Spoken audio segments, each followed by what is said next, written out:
నమస్కారం. నేను చందు. ప్రేమ పరిమళం. మనుషులతో కాదు మనస్తత్వాలతో బతకాలి. కలిసిమెలిసి బతకాలి. మనిషి, మనసు ఒకటి కాదా? మనిషిలోనే మనసుంటుంది కదా! మనసుతోనే మనిషి జీవనం కదా! అవును, మనసుతోనే.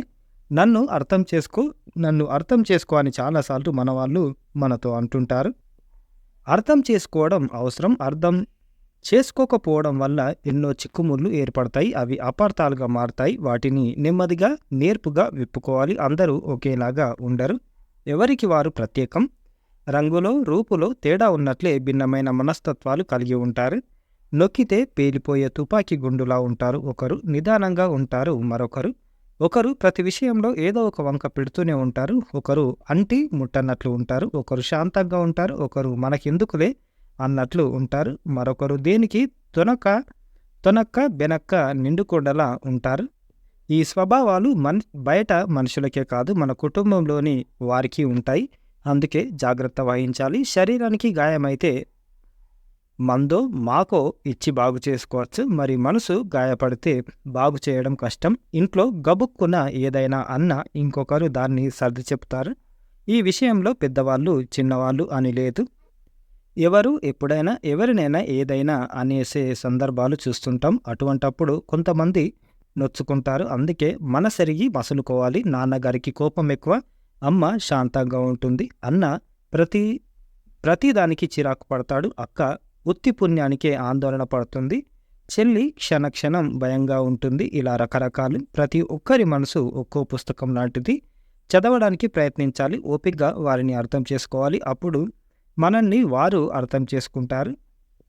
అర్థం చేసుకోవడం నేర్చుకోవాలి. అప్పుడు మనం బాగా అర్థమవుతాం అంటాడు ఓ ప్రఖ్యాత వ్యక్తిత్వ వికాస నిపుణుడు. కానీ అపార్థం చేసుకోవడంలోనే జీవితాలు గడిచిపోతున్నాయి. అర్థాలు వెతుక్కోవడంలోనే కాలం కరిగిపోతుంది.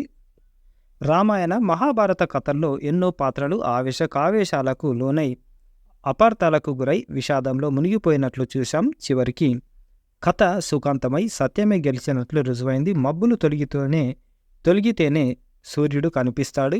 వెలుగు వస్తుంది. మనసులు నిర్మలమవుతాయి. మనుషులు కలిసిపోతారు. అపార్థాలకు కారణం మన మనసులోని అహం. దాన్నే నేను అంటాను, నాది నేను అంటారు. దీనికి సరైన విరుగుడు ప్రేమ.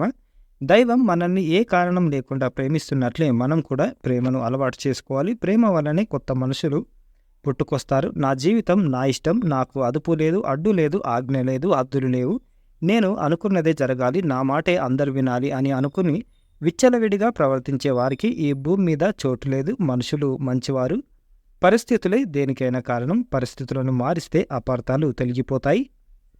ధర్మరాజులా మనం ఉండలేకపోవచ్చు, కానీ దుర్యోధనుడిలా ఉండకూడదు. శ్రీరాముడిలా ఉండడం అసాధ్యం అనిపిస్తుంది, కానీ రావణాసురుణ్ణి ఆదర్శంగా పెట్టుకోకూడదు. ఈ ప్రపంచం ఒక అద్భుతమైన ఉద్యానవనం.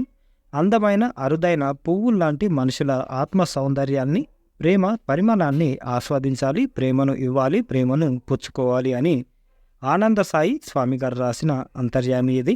ప్రేమ పరిమళం. లైక్ చేయండి, షేర్ చేయండి, సబ్స్క్రైబ్ చేయండి. Thank you. ధన్యవాదాలు.